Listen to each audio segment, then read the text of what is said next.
Okay, here's the thing that's tricky with values. Everybody on paper has the same values and they all sound great. We all think that we want kindness, we want connection, we want someone who's good to our family, we want someone who will be a good parent. But I think a lot of people are in denial about their true values. And what I mean by your values is what do you invest most of your energy in and what is your behavior telling you? So some men will come to me and say, I want a really good woman. I really want a good woman. I want to settle down, but they're paying for escorts and that's who they're primarily dating.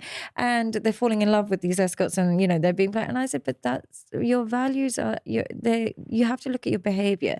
Do an inventory of your behavior and ask yourself, what am I actually rewarding the most in the opposite gender? Who am I rewarding the most? Am I rewarding the person who's kindest to me, who's the most loving to me, who's the most soothing to me?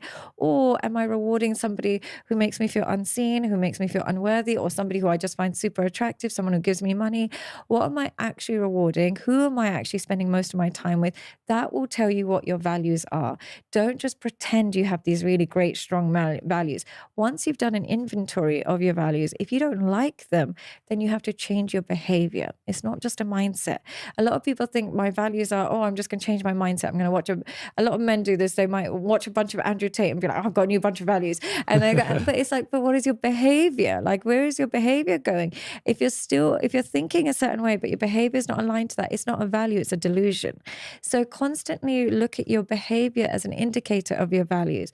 The other thing to recognize is sometimes your values and your behaviors is very much infiltrated by your traumas. I get that. I completely understand that. And I have been very much an advocate for, childhood trauma, but unfortunately I've seen in my own practice that sometimes we are using this as an excuse. I'm totally compassionate with your trauma, but don't use that as an excuse to abuse others. Don't use that as an excuse to use others. And don't use that as an excuse to expect people to accept your mistreatment.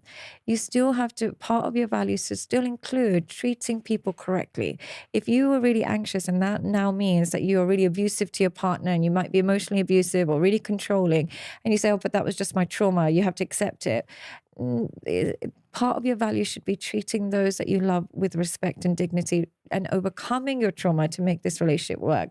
So I would say that values have to be in line with behaviors. Look at your behaviors as an indicator. If your values have been muddied by your traumas, it should be still your value to undo the trauma, to treat people correctly.